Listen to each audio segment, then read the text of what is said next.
Mechanic steering के नीचे वाला प्लास्टिक कवर खोलता है। इसके पीछे तार, वायरिंग हार्नेस, छोटे छोटे कनेक्टर और एक क्रीम रंग का प्लास्टिक ब्रैकेट लगा होता है। इन हिस्सों को हटाने का उद्देश्य होता है कि स्टीयरिंग कॉलम के अंदर वाले पार्ट तक आसानी से पहुंचा जा सके। स्टीयरिंग व्हील के पीछे का पूरा यूनिट निकालना। स्टीयरिंग व्हील पहले ही उतार दिया गया है। मैकेनिक अब जो गोल काला हिस्सा निकाल रहा है वह क्लॉक स्प्रिंग और उसके साथ लगा इंडिकेटर वाइपर लाइट का पूरा स्विच, कॉम्बिनेशन स्विच होता है। क्लॉक स्प्रिंग का काम एयरबैग को बिजली देना, हॉर्न को जोड़ना, स्टीयरिंग बटन चलाना, इंडिकेटर अपने आप कैंसल करना। इस यूनिट को पूरी तरह खोल दिया जाता है। स्टीयरिंग कॉलम के अंदर वाले छोटे मोटर गियर वाले भाग तक पहुंचना।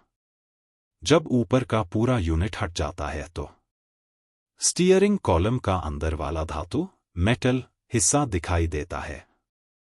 नीचे की तस्वीरों में मैकेनिक एक छोटा सफेद ग्रे रंग का बॉक्स जैसा भाग निकालता दिखाई देता है।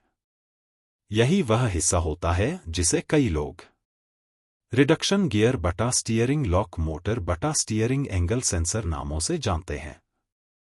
इसका काम स्टीयरिंग लॉक अनलॉक करना, स्टीयरिंग की दिशा को सेंसर को बताना, इलेक्ट्रॉनिक पावर स्टीयरिंग (EPS) को सही संकेत भेजना, horn, airbag, indicator, wiper, steering angle sensor सब फिर से सही काम करते हैं।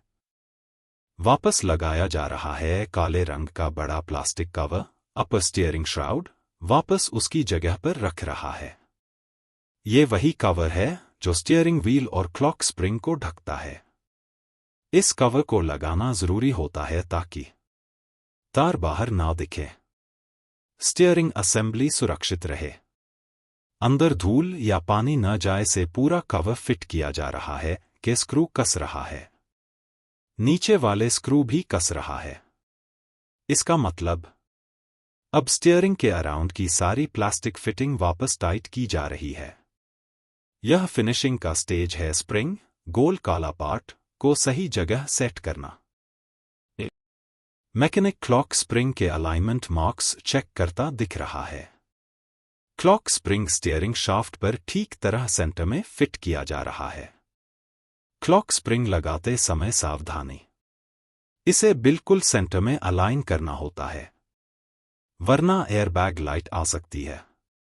हॉर्न और स्टीयरिंग बटन्स काम नहीं करेंगे।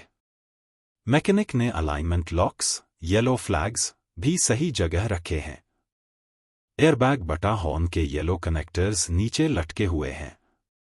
आगे की तस्वीर में 2 येलो कनेक्टर्स दिख रहे हैं।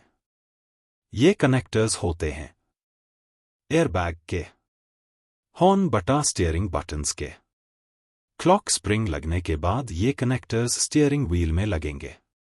अभी मैकेनिक उन्हें नीचे रखकर काम कर रहा है। लोअर स्टीयरिंग कवर को वापस जगह पर सेट करना। मैकेनिक नीचे वाला स्टीयरिंग कवर ऊपर वाले हिस्से में सही से फिट कर रहा है।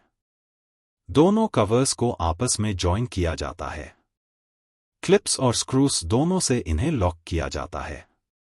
यह काम दिखाता है कि स्टीयरिंग का असेंबली ऑलमोस्ट पूरा हो रहा है।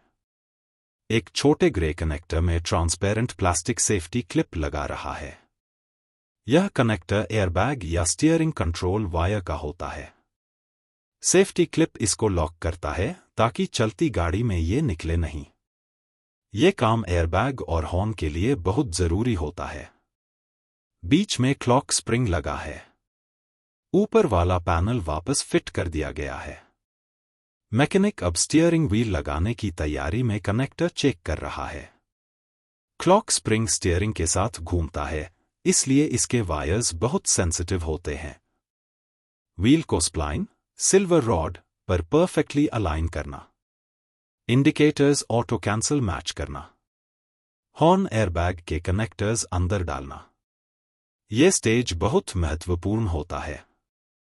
व्हील सही बैलेंस में है या नहीं, क्लॉक स्प्रिंग ट्विस्ट तो नहीं हो रहा, स्टीयरिंग स्ट्रेट चल रही है या लेफ्ट राइट झुकी हुई है। ये अलाइनमेंट चेक संगत जरूरी होता है। एक स्टीयरिंग व्हील पकड़कर रोक रहा है, दूसरा रेंच से सेंटर नट पूरी ताकत से टाइट कर रहा है। ये फाइनल और सबसे महत्वपूर्ण स्टेप है। अगर नट ढीला रहा तो स्टीयरिंग में खेल प्ले आ जाएगा, हॉर्न काम नहीं करेगा, व्हील एक तरफ खिंच सकता है, एक्सीडेंट का खतरा भी रहता है। इसलिए इसे सही टॉर्क से टाइट करना जरूरी होता है।